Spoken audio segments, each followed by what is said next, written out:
మా గత 3 రోజులుగా 4 సార్లు బండిని ఆపారు. ఈరోజు పొద్దున ఆపారు, మళ్ళీ సాయంత్రం కూడా ఆపారు.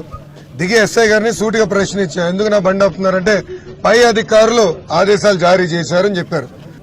అంటే కావాలని ప్రతిపక్ష పార్టీలు హెరాస్ చేయడానికి ప్రయత్నిస్తున్నారు.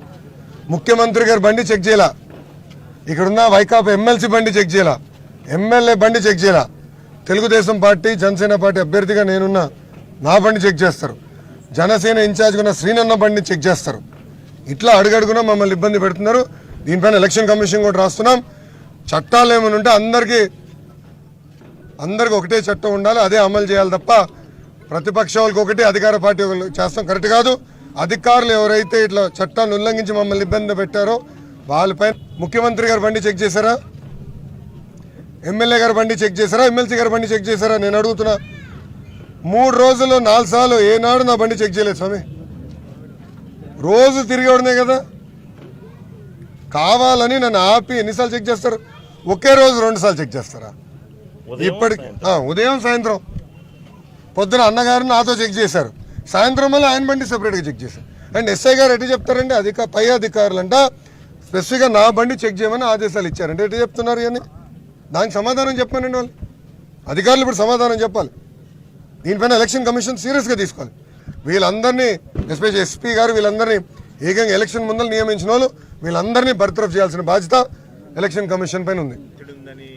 అరే ఎస్ఐ గారే చెప్తే స్పెసిఫిక్గా మా బండిలు చెక్ చేయమని ఆయనకి ఆదేశాలు వచ్చినాయంట. దాని మేరకే చెక్ చేశాను వాళ్ళు చెప్తాం జరిగింది. ఇంకా దానికన్నా ఆధారాలు మీకేం కావాలి? ఎమ్మెల్సీ గారు బండి తనిఖీ చేశారా? హనుమంతరావు గారు ఎమ్మెల్సీ గారు ఆయన బండిని ఎవరు జోలికెళ్ళ.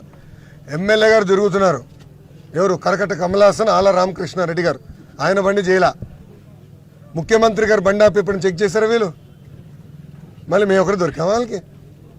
ముఖ్యమంత్రి గారు అదే రోడ్డు మీద తిరుగుతాడు అటు ఇటు ఎప్పుడో, మళ్ళీ ఎందుకు ఆయన బండి ఆపి చెక్ చేయరు అధికారులు?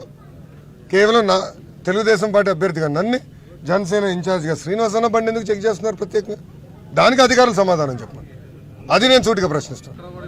దీనిపైన మేము పోరాడతాం, మేము వదిలిపెట్టాం. డీజీ గారిని మార్చే వరకు మేము వదిలిపెట్టాం. 100% DG must go, SP must go, దాంట్లో ఎలాంటి సందేహం లేదు. దానిపైన మేము పోరాడతాం.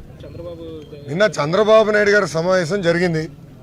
ఎలక్షన్ కమిషన్ దగ్గర మేము పర్మిషన్ తీసుకుని పెట్టిన సభ అది, close door meeting. Election commission ఉన్నత అధికారులు వచ్చి విజువల్స్ కూడా తీసుకుని వెళ్ళారు.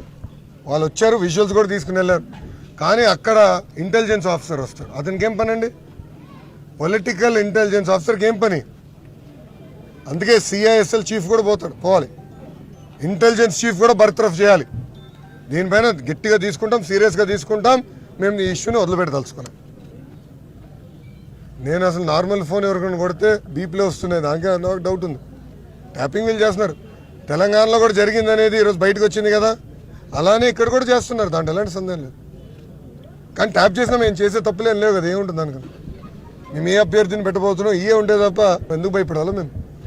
కానీ వాస్తవాలు ప్రజల ముందర మేము పెడతాం. 100% పోలీస్ డిపార్ట్మెంట్ వాంటెడ్గా టార్గెట్ చేసి మమ్మల్ని ఇబ్బంది పెట్టాలి, హ్యూమిలేట్ చేయాలనేది వాళ్ళ ఆలోచనలో ఉన్నారు.